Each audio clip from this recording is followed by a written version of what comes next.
Good morning students. Class 8th की science की book में यह हमारा चैप्टर 13 साउंड यानी कि ध्वनि ये चल रहा था। तो इससे पिछली वीडियो में मैंने आपको बताया था कि जो ध्वनि होती है वह किसी वस्तु की जो है कंपित होने की दशा में जो है वह ध्वनि उत्पन्न करती है। जब कोई वस्तु कंपित होती है तो उसके पश्चात जो है वो ध्वनि जो है उत्पन्न होती है। ठीक है, तो इसको और अधिक विस्तार से जानने के लिए हम एक्टिविटी 13.3 देखते हैं। Take a metal dish, pour water in it. धातु की एक थाली लीजिए, उसमें कुछ जल डालिए। Strike it at its edge with a spoon. Figure 13.4। एक चम्मच से इसके किनारे पर आघात कीजिए, यानी कि मारना है हमने। ठीक है, इस तरह से हमने एक जो है थाली लेनी है। ठीक है, थाली में जल भरना है और इसके जो है कोने पर जो है क्या चम्मच से चोट करनी है। ठीक है, do you hear a sound? क्या आपको जो है ध्वनि, क्या आप जो है ध्वनि को सुन पाते हैं? Again strike the dish and then touch it. और दोबारा से जो है उस थाली पर मारिए, चोट मारिए और उसको जो है स्पर्श कीजिए। Can you feel the dish vibrating? क्या आपको जो है जो थाली है वो कंपित होती हुई आपको अनुभव होती है? Strike the dish again. दोबारा से जो है उस थाली पर मारिए। Look at the surface of water. उसके पश्चात जो है आप जो जल का जो पृष्ठ है, जो जल भरा हुआ है उसके अंदर, उसके जल की सतह को देखिए। Do you see any waves there? क्या आपको उसमें कुछ जो है तरंगें दिखाई देती हैं? Now hold the dish. और उसके बाद थाली को पकड़िए। What change do you observe on the surface of water? आप जल की सतह पर जो है क्या परिवर्तन देखते हैं? ठीक है, can you explain the changes? क्या आप इस परिवर्तन की जो है व्याख्या कर सकते हैं? Is there a hint to connect sound with the vibration of a body? क्या इससे वस्तु के कंपनों को ध्वनि के साथ जोड़ने का कोई संकेत मिलता है? यानी कि जो कंपन है उनका ध्वनि के साथ जुड़ने का कोई जो है हमें यहाँ पर हिंट मिल पाता है? ठीक है, तो ये हमने ऑब्जर्व करना है ऐसा करके। ठीक है, तो हमने क्या कंक्लूजन निकाला इस तरह से करके, इस एक्टिविटी को करके? We see that a vibrating object produces sound. तो हमने देखा कि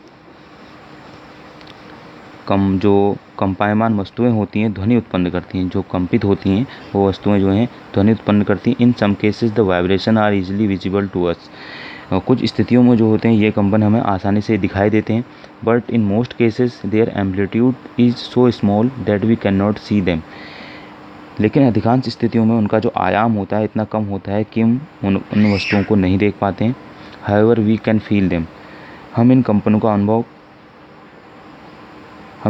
का अनुभव कर सकते हैं। ठीक है, तो कई बार जो आयाम कम होने के कारण, इनका जो तरंगों का आयाम कम होने के कारण जब हम वस्तुओं की जो तरंगें हैं उनको देख नहीं पाते हैं, सिर्फ उनको क्या कर पाते हैं, फील कर पाते हैं। ठीक है, उनका अनुभव कर पाते हैं इन कंपनों का। क्योंकि जब हमने हाथ से टच किया था उस थाली को तो हमें अनुभव हो रहा था कि इसमें जब ये वस्तु कंपायमान थी तो इसमें जो है ध्वनि उत्पन्न हो रही थी करके। ठीक है, अब हम नेक्स्ट एक्टिविटी जो 13.4 इसको देखते हैं। Take a hollow coconut shell and make a musical instrument. एक तारा, नारियल का एक खोखला जो है खोल लीजिए और उससे एक वाद्य यंत्र, एक तारा बनाइए, जैसे कि यहाँ पर बनाया गया है। You can also make it with the help of an earthen pot.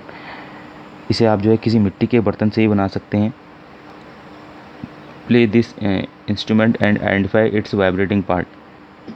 इस वाद्य यंत्र को बजाइए इतना इसके जो है कंपायमान भाग को पहचानिए जो कंपित होता है। Make a list of familiar musical instrument and identify there vibrating parts.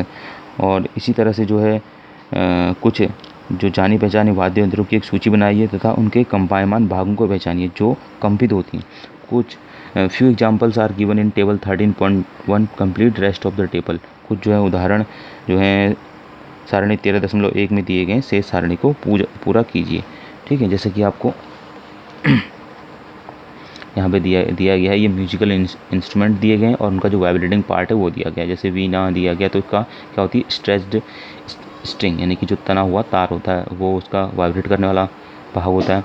तबले का स्ट्रेच्ड मेम्ब्रेन, यानी कि जो तानी का झिल्ली होती है वो इसकी जो है कंपायमान भाग होता है। वैसे ही हम यहाँ पे लिख सकते हैं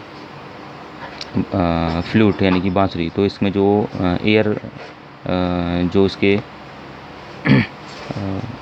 वायु कोष्ठक होते हैं, ठीक है, वो इसका वाइब्रेटिंग भाग होता है। वैसे ही इसमें हम लिख सकते हैं ड्रम का, तो ड्रम में भी क्या होती है, स्ट्रेस्ड मेम्ब्रेन होती है जो वाइब्रेट होती है।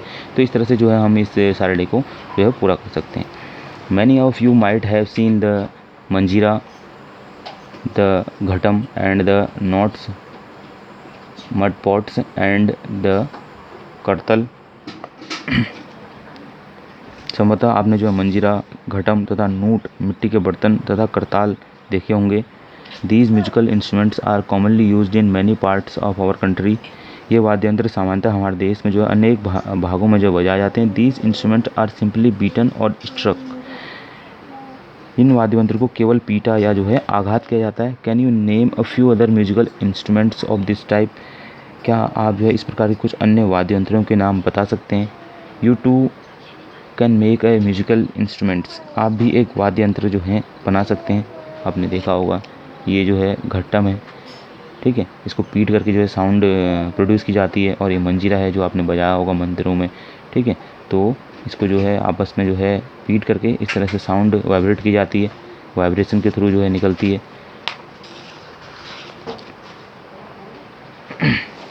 अब हम देखेंगे एक अपनी अगली एक्टिविटी जिसका नाम दिया है जल तरंग, ठीक है, एक्टिविटी 13.5 के थ्रू। धातु टेक 6 और 8 बाउल्स और टम्बलर्स। आपने धातु के 6 या 8 कटोरे या गिलास लेने हैं, ठीक है, जैसे 6 कटोरे, 6 जो है कटोरे, 6 गिलास इस बच्चे ने अपने जो है इस एक्टिविटी को करने के लिए लिए हैं, ठीक है। Fill them with water up to different levels. और इनको जो है विभिन्न जल स्तर से जो है इनको भरना है, इसमें थोड़ा कम, इससे थोड़ा ज़्यादा, इससे थोड़ा ज़्यादा, इससे थोड़ा ज़्यादा, इस तरह से जो है इनको अलग जो है जल स्तर इनका होना चाहिए, कम ज़्यादा करके इस तरह से भरना है इन गिलासों को, ठीक है। Increasing gradually from one end to another, यानी कि एक साइड से सबसे कम होगा, यानी लगातार जो है जो इनका इन्हें जो है एक सिरे से दूसरे सिरे तक जो है क्रमशः जल के बढ़ते स्तर तक भरिए। यहाँ पे कम और यहाँ पे इस वाले गिलास में सबसे ज़्यादा, ठीक है। Now take pencil and strike the bowls gently. और उसके बाद एक पेंसिल लेकर इन जो है गिलासों पर जो है धीमे से एक के बाद एक आघात कीजिए। सभी में एक एक करके ऐसे आघात मारते रहना है। Strike all of them in succession, ठीक है, एक के बाद एक आप लगातार आग करना है। You will hair pleasant sounds. आप जो है सुखद ध्वनि सुनेंगे। दिस इज योर जल तरंग। ये जो है आपकी यह आपका जल तरंग है, ठीक है। When we plug the string of an instrument like the sitar, the sound that we hear is not only that of the string. जब हम किसी वाद्य यंत्र जैसे सितार के तार को खींचते हैं तो हम केवल तार की ही ध्वनि सुनाई नहीं देती, ठीक है। The whole instrument is force to vibrate. वास्तव में जो है संपूर्ण यंत्र जो है वो कंपन करता है। And it is the sound of the vibration of the instrument that we hear. और इस पूरे यंत्र के कंपन से उत्पन्न ध्वनि को हम जो है सुन पाते हैं। Similarly when we strike the membrane of a mridangam. इसी प्रकार जब हम किसी मृदंगम की झिल्ली पर आघात करते हैं, यानी कि जो ढोलक के आकार का होता है, the sound that we hear is not only that of the membrane. तो हम केवल झिल्ली की आवाज़ ही नहीं सुनते, the whole body of the instrument, बल्कि जो होता है संपूर्ण यंत्र की जो है वो आवाज़ सुनते हैं, ठीक है। तो इस तरह से जो है हमने आज की इस वीडियो में जो कैसे जो है विभिन्न जो साउंड होती हैं वो वाइब्रेट करके कैसे जो है वेव्स के रूप में हमें दिखाई देती हैं। अगर एम्पलीट्यूड यानी कि आयाम अधिक है तो जिनका आयाम कम होता है वो हमें दिखाई नहीं देती, खाली जो है उनका हम अनुभव कर सकते हैं। ये हमने इस वीडियो में जाना, ठीक है। अब इससे हमारे कल की नेक्स्ट वीडियो में हम साउंड प्रोड्यूस्ड बाय ह्यूमन्स, मनुष्य जो हैं वो जो मानव में ध्वनि जो है कैसे उत्पन्न होती है या मानव कैसे ध्वनि उत्पन्न करते हैं, ये हम अपनी नेक्स्ट वीडियो में अब जानेंगे, ठीक है।